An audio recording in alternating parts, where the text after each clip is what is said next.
Il y a beaucoup de territoires de projets dans la métropole de Montpellier.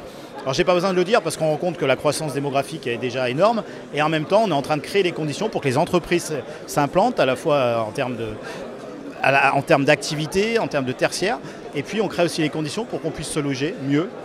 Et c'est le défi des prochains mois. On va lancer la construction de 8000 logements. On a déjà lancé à peu près 5000 logements sur les 8000. Alors Ambition 2026, c'est faire en sorte que la dynamique toulousaine continue à se développer en prenant en compte les changements d'environnement et notamment tout ce qui tourne autour de la transition écologique. L'ambition, c'est de faire de notre métropole une métropole qui est dans la modernité, dans l'innovation et en résonance avec son temps.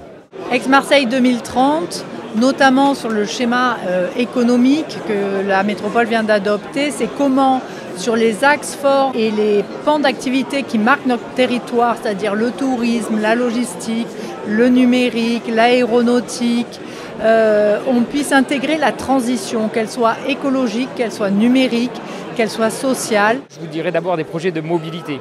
D'abord, c'est la livraison du tram qui va aller jusqu'à l'aéroport. C'est la livraison d'un pont qui se fait l'année prochaine, un pont supplémentaire sur la Garonne. C'est la création de notre première ligne de bus express qui va faire 21 km et on va créer 7 lignes de bus express. Et vous donnez un chiffre, c'est 3 milliards d'euros d'investissement rien que sur la mobilité.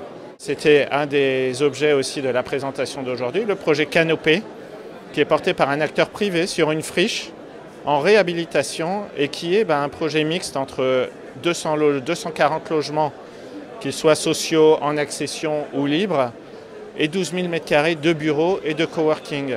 L'idée, c'est de pouvoir se dire on a des projets mixtes qui permettent de répondre aux usages de Sophia. Nous avons une attention à faire que les différentes communes de la métropole puissent accueillir des nouvelles populations ou des activités, puisque la qualité des équipements publics doit accompagner évidemment le développement résidentiel et qu'on veut faire partout la ville du quart d'heure en offrant des aménités, des commerces, des services, des équipements publics et des espaces publics, encore une fois, de grande qualité.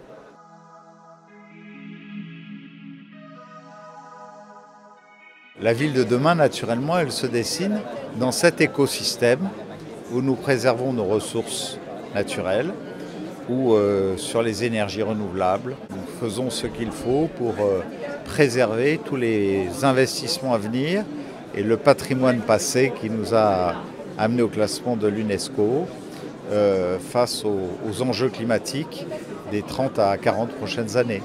La ville de l'avenir, ça sera une ville varoise. Donc bien sûr, nous la voyons à empreinte écologique neutre, bilan carbone zéro. On la voit connectée, on la voit ergonomique aussi pour ses habitants, avec beaucoup de plaisir, il ne faut pas l'oublier, je pense. On a beaucoup d'atouts et la qualité de la vie est très importante aussi dans l'économie pour les salariés, pour que les gens se sentent bien. La ville de demain avec Avignon, c'est notre ville phare. Donc automatiquement, la beauté de cette ville, sa valeur rejaillit sur le Vaucluse. Mais il est évident que nous, notre territoire du Grand Avignon, avec les communes adhérentes, il est évident qu'on ne peut être que solidaire et soucieux de la réussite d'Avignon, parce qu'on sait que ça rejaillira sur nos communes. Avec la loi climat et résilience, il faut construire la ville sur elle-même, reconstruire la ville sur elle-même. C'est exactement ce qui se fait sur une friche qui devient un quartier, proche du centre-ville, mais quand même très proche du reste de la ville.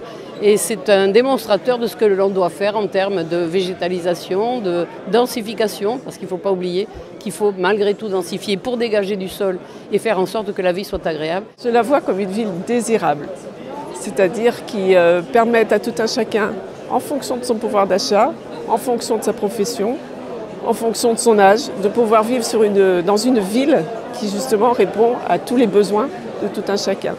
On est sur un rééquilibrage de Montpellier et de la métropole pour qu'il n'y ait pas de ségrégation dans les quartiers et au contraire avoir de la mixité, à la fois mixité sociale et la mixité fonctionnelle.